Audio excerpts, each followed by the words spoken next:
हम सभी जानते हैं कि द्रौपदी के 5 पति थे, लेकिन क्या आपको पता है द्रौपदी के 5 पति क्यों थे? आखिर इसके पीछे का कारण क्या था? महाभारत ग्रंथ के अनुसार द्रौपदी राजा द्रुपद की बेटी थी और उनका जन्म गर्भ से नहीं हुआ था, बल्कि वे प्रकट हुई थी। द्रौपदी जब बड़ी होने लगी तो उन्होंने महादेव की तपस्या करना शुरू कर दिया। इस तपस्या का कारण मनवांछित वर की इच्छा की पूर्ति करना था। लगातार घोर तपस्या से जब एक दिन भगवान शिव ने प्रसन्न होकर द्रौपदी को दर्शन दिए तो उन्होंने सर्वगुण संपन्न पति मिलने का आशीर्वाद मांगा।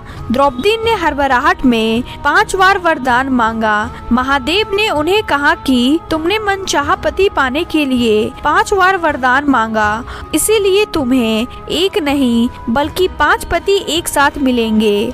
दूसरी ओर ऐसा कहा जाता है कि जब अर्जुन द्रौपदी के साथ स्वयंवर करके वापस लौटे थे तो द्रौपदी को अपनी माता कुंती से मिलवाने ले गए। उस समय माता कुंती कुछ काम कर रही थी। तब अर्जुन ने कहा, माते मैं कुछ लाया हूँ, जिस पर कुंती ने बिना देखे और पूरी बात सुने अनजाने में ये कह दिया कि इसे 5 भाई आपस में बांट लो। और जब उन्होंने मुड़कर देखा तो द्रौपदी को देख चौंक गई। अनजाने में कही बात के लिए उन्होंने माफी मांगी, लेकिन तब अर्जुन ने कहा कि अपनी माँ की आज्ञा मानना उनका कर्तव्य है, जिसके चलते द्रौपदी ने 5 पांडवों से विवाह किया था। माना जाता है कि द्रौपदी एक साल के समय अंतराल के लिए हर पांडव के साथ रहती थी। उस समय किसी दूसरे पांडव को द्रौपदी के आवास में घुसने की अनुमति नहीं थी। इस नियम को तोड़ने वाले को